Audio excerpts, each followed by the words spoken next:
Je serai couronné. Je serai couronné. Après ces combats, je serai couronné.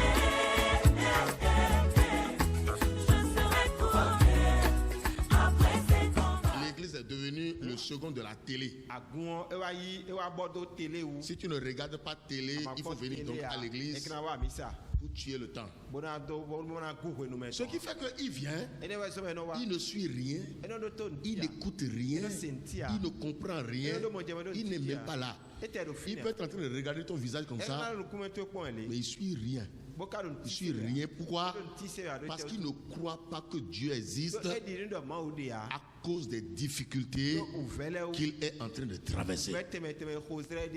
Maintenant, la question c'est quoi? Est-ce que c'est Dieu qui est à la base de tes difficultés ou toi-même? Et lorsque nous prenons la parole de Dieu, la Bible dit ceci, que Dieu ne ment pas. Un prophète rétrogradé à qui Dieu se révèle, on l'appelle Balaam. Il a fait expérience avec Dieu.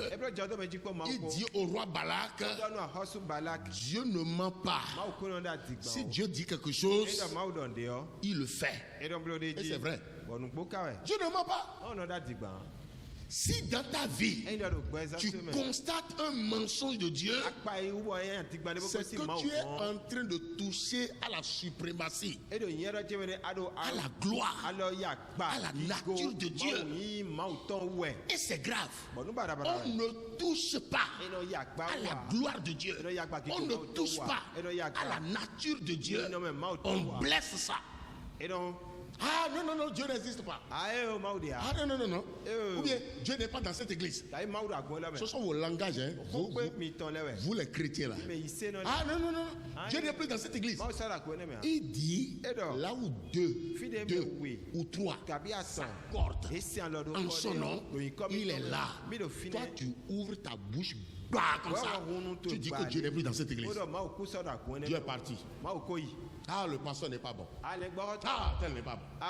Et tel n'est pas bon. Et tel n'est pas bon. Et tu accumules problème sur problème. Tu dis à Dieu qu'il n'est pas dans son église. L'église n'appartient pas au pasteur. L'église n'appartient pas à un prophète. L'église n'appartient pas à un évangéliste. Le pasteur établi sur une église est un gérant. Il n'est pas propriétaire. Le propriétaire de l'église, c'est Dieu. Comment les chrétiens prennent leur bouche pour condamner leur vie. Et la Bible dit, la vie et la mort sont au pouvoir de la langue. Un chrétien se lève, il n'y a plus Saint-Esprit dans cette église. Saint-Esprit t'a dit qu'il n'est pas dans l'église.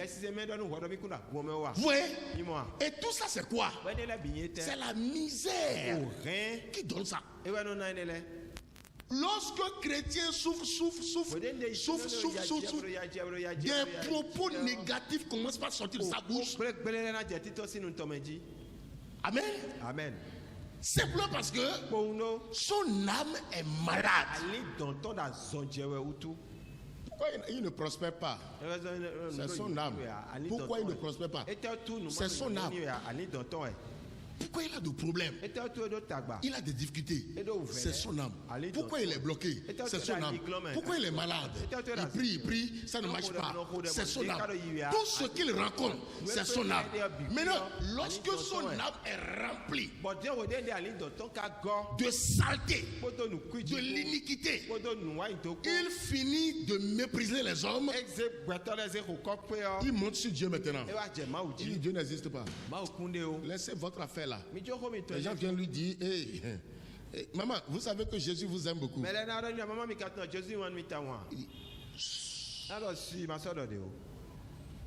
Tu vas courir de ma maison tout de suite. Tu vas courir, ta respiration.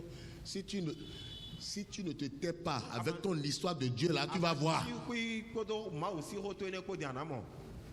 Pourquoi? Parce que son âme est sale. Quelqu'un à qui on parle de Dieu, il n'a pas la crainte de Dieu. Il renvoie des gens. On lui parle de Jésus, il renvoie des gens. Elle renvoie des gens. Il faut savoir que son âme est sale. Son âme n'est pas. Son âme est irrégénérée. Il n'y a pas un travail au niveau de l'âme.